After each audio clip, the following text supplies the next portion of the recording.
Jadi sebelum kita membahas tentang organisasi pergerakan, kita akan pelajari dulu ciri-ciri perjuangan bangsa Indonesia sebelum dan sesudah tahun 1908, di mana perjuangan bangsa Indonesia sebelum tahun 1908 dan sesudah tahun 1908 itu mempunyai ciri atau karakteristik yang berbeda. Berikut ciri-ciri perjuangan sebelum tahun 1908. Yang pertama bersifat kedaerahan, kemudian yang kedua bersifat fisik atau perjuangan dilakukan dengan mengangkat senjata.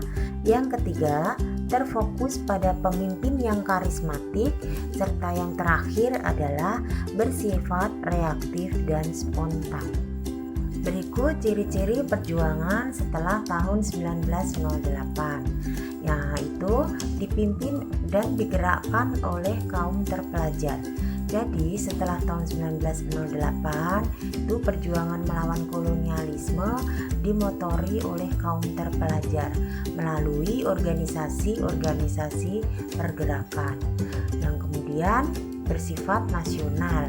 Jadi setelah tahun 1908 hampir seluruh Nusantara menjadi satu kesatuan politik, hukum, pemerintahan, serta di bawah kekuasaan kolonial Belanda. Nah, kemudian selanjutnya perjuangan menggunakan jalur organisasi. Nah, para tokoh perjuangan menggunakan cara-cara modern seperti diplomasi, kampanye lewat media, rapat akbar, dan pada tingkat yang paling ekstrim yaitu menolak bekerja sama dengan pemerintah kolonial. Yang terakhir adalah mempunyai visi dan misi yang jelas, yaitu kemerdekaan Indonesia. Jadi organisasi-organisasi ini kemudian bersikap politis, yaitu memperjuangkan kemerdekaan Indonesia. Faktor pendorong lahirnya organisasi pergerakan nasional di Indonesia. Jadi ada dua faktor yang mendorong lahirnya organisasi pergerakan nasional. Yang pertama faktor internal dan yang kedua faktor eksternal. Nah, faktor internalnya adalah kondisi sosial, politik, dan ekonomi yang sangat parah akibat penjajahan. Jadi karena akibat penjajahan, baik penjajahan Belanda, Jepang, kemudian kedatangan sekutu, itu membawa kondisi politik dan ekonomi bangsa Indonesia itu sangat sengsara. Rakyatnya sangat sengsara. Nah, ini yang mendorong organisasi pergerakan nasional itu berdiri. Kemudian munculnya kaum terpelajar. Kemudian penderitaan rakyat akibat penjajahan tadi yang sudah terlalu lama bangsa Indonesia menderita akibat penjajah, akhirnya mendorong timbulnya berdirinya organisasi pergerakan.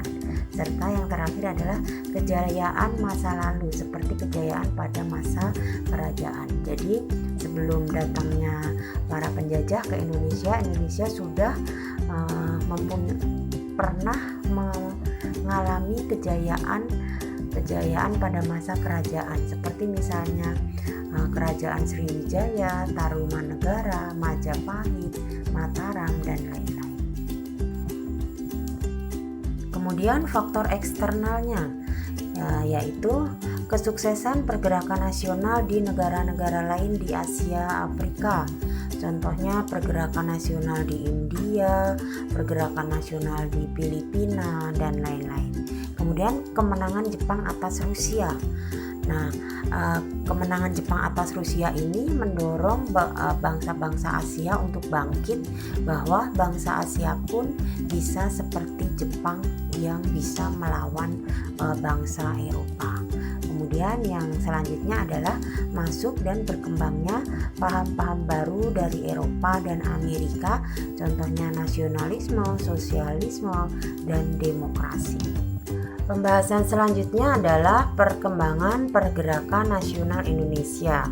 Nah, di pembahasan ini bahwa perkembangan pergerakan nasional Indonesia itu dikelompok-kelompokkan ke dalam Yang pertama itu organisasi awal pergerakan. Contohnya di sini ada Budi Utomo, Serikat Islam, dan Indese Partai. Kemudian organisasi keagamaan, saya beri contoh ada Muhammadiyah dan Nahdlatul Ulama. Kemudian organisasi pemuda itu ada Trikoro Darmo dan PPPI, Perhimpunan Pelajar Indonesia. Dan organisasi wanita sini diberikan contoh Putri Mardika dan Kartini Fon. Berikut penjelasan lebih lengkapnya. Yang pertama tadi organisasi awal pergerakan. Di sini ada Budi Utomo. Budi Utomo didirikan pada 20 Mei 1908. Nah, ini merupakan organisasi pertama yang menginspirasi kaum nasionalis lainnya untuk berjuang dengan basis organisasi modern. Nah, organisasi ini dipelopori oleh Dr. Wahidin Sudirohusodo tahun 1857 sampai 1917. Tujuannya adalah memajukan pengajaran dan kebudayaan dengan bidang-bidang meliputi pengajaran, pertanian, peternakan, dan perdagangan.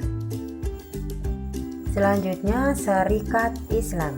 Nah, Serikat Islam merupakan gerakan nasionalis, demokratis, dan ekonomis serta berasaskan Islam dengan haluan kooperatif. Nah, organisasi ini didirikan oleh Haji Samanhudi pada tahun 1911.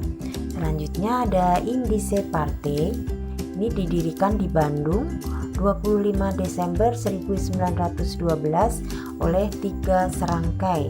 3 serangkai itu terdiri dari Dawes Dekker, Setia Budi Danudirjo, Dr. Cipto Mangunkusumo, dan Suwardi Suryaningrat atau yang lebih dikenal dengan Ki Hajar Dewantara.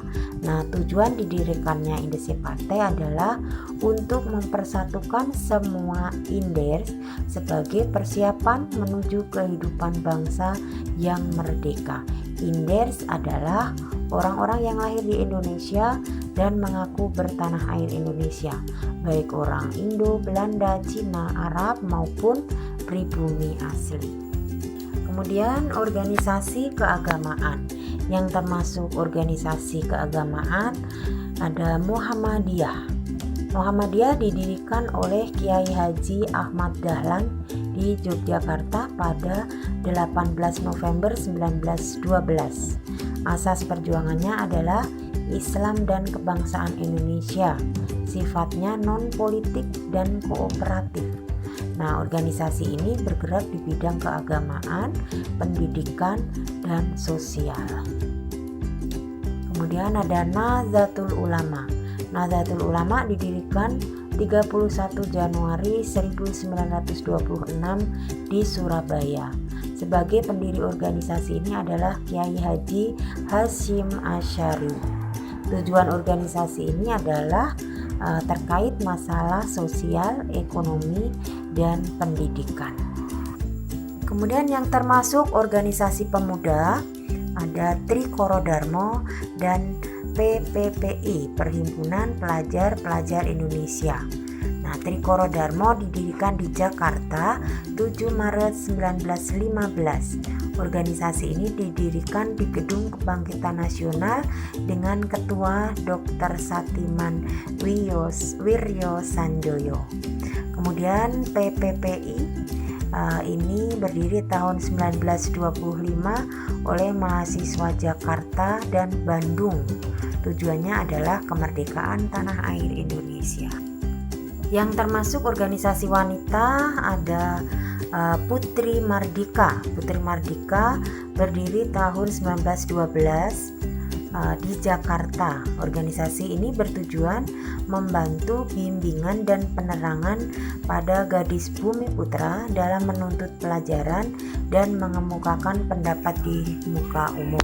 Yang terakhir adalah Kartini Fon, didirikan atas usaha Van Deventer, seorang penasehat politik etis. Nah, perkumpulan itu didirikan pada tahun 1912 dengan tujuan untuk mendirikan Sekolah Kartini. Pada tahun 1913 sampai 1915 berdiri berbagai organisasi wanita terutama di Jawa dan Minangkabau.